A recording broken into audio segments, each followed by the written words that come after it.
मैंने ऐसे किसी बच्चे को बोला कि बेटा तुम तो देश का भविष्य हो। मेरे को एक बच्चा बोला, सर हम देश का भविष्य नहीं है, देश का भविष्य तो प्राइवेट स्कूलों में पढ़ता है, हम तो सरकारी स्कूलों में पढ़ते हैं। वो बात चुप गई। हम लोग राजनीति में नए नए आए, हमको राजनीति नहीं आती। यशुदान भाई को राजनीति नहीं आती, सागर भाई को राजनीति नहीं आती, यहाँ आम आदमी पार्टी के जितने कार्यकर्ता खड़े हैं इनको राजनीति नहीं आती, लेकिन हमको स्कूल चलाने आते हैं। हमने कहा दिल्ली के लोगों से, गरीब हो या अमीर, हम सरकारी अस्पताल ठीक करके देंगे। 5 साल के अंदर अंदर दिल्ली में सरकारी अस्पताल इतने अच्छे कर दिए कि प्राइवेट अस्पतालों की जरूरत नहीं पड़ती लोगों को जाने की। पूरे देश में बिजली महंगी हो रही है, पूरे देश में। केवल दिल्ली एकमात्र ऐसी जगह है जहां पे दिल्ली में बिजली के बिल 0 आते हैं। और 2015 में जब दिल्ली में शिक्षा मंत्री के रूप में काम करना शुरू किया तो दिल्ली के जो सरकारी शालाएं थी, सरकारी स्कूल थे, उनको बोलते थे खड्डे वाले स्कूल, टेंट वाले स्कूल, टप्पर वाले स्कूल। जाले लगे रहते थे, उसमें कबाड़ खाने जैसे दिखते थे। मैं एक बार सरकारी स्कूल में गया, मैंने ऐसे किसी बच्चे को बोला कि बेटा तुम तो देश का भविष्य हो। मेरे को एक बच्चा बोला, सर हम देश का भविष्य नहीं है, देश का भविष्य तो प्राइवेट स्कूलों में पढ़ता है, हम तो सरकारी स्कूलों में पढ़ते हैं। वो बात चुप गई। वो बात इतनी चुभी कि दिन रात मेहनत करके आज दिल्ली के सारे सरकारी स्कूलों को दिल्ली के प्राइवेट स्कूलों से अच्छा बना दिया है। और खाली बिल्डिंग अच्छी नहीं बनाई, वहां पे पढ़ाई आज इतनी अच्छी होने लगी है कि बिहार से, छत्तीसगढ़ से, मध्य प्रदेश से, गुजरात से कोई आदमी अगर दिल्ली जाके रह रहा है, मजदूरी कर रहा है, मेहनत मजदूरी कर रहा है, और वो अपने बच्चे को सरकारी स्कूल में पढ़ा रहा है, तो उसको चिंता करने की जरूरत नहीं है।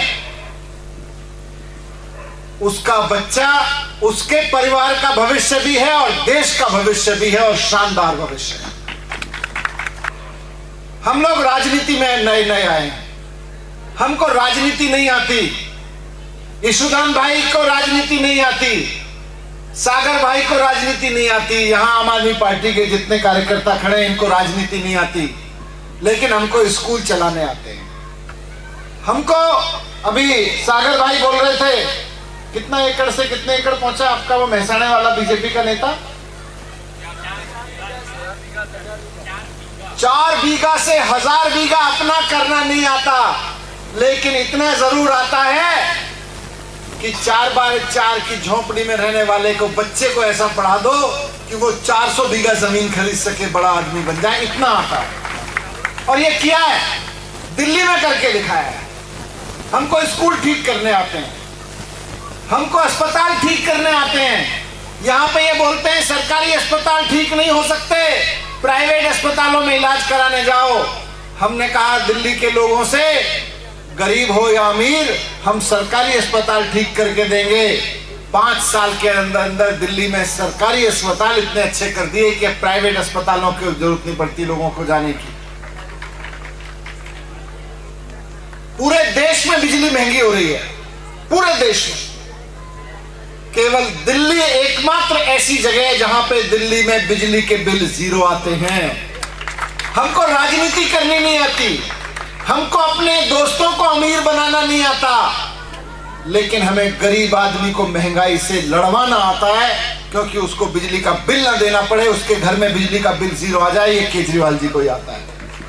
दिल्ली के लोगों ने केजरीवाल जी को मौका दिया, आज दिल्ली के 47 लाख घरों में बिजली के बिल 0 आते हैं, और 51 लाख घरों में पंजाब में 0 आने लगे पहले महीने से। अभी यहाँ पे अभी पहला महीना है। हमको ये करना आता है। हमको बसें फ्री करनी आती है महिलाओं के लिए, हमको अपने लिए फ्री करना नहीं आता। ये सारे नेता, अभी यशुदान भाई बता रहे थे, CR पाटिल जी के घर में बिजली जलती है तो 4000 यूनिट उनके घर में बिजली का बिल उनको 0 आता है। हमको यह आता है कि इस गांव में, गुजरात के गांवों में, एक किसान, एक शहरों में रहने वाला कोई मजदूर, कोई नौकरी करने वाला आदमी, व्यापारी अपने घर में बिजली का बिल जलाए, बिजली जलाए, पंखा चलाए, तो उसका बिजली का बिल जीरो कैसे आए, हमको यह आता है। दिल्ली ने करके दिखाया है, पंजाब में कर रहे हैं, और गुजरात में आपके बीच में इस रात को आके खड़ा हुआ हूं कि एक मौका केजरीवाल जी को दे दो, गुजरात में भी करके दिखा देंगे।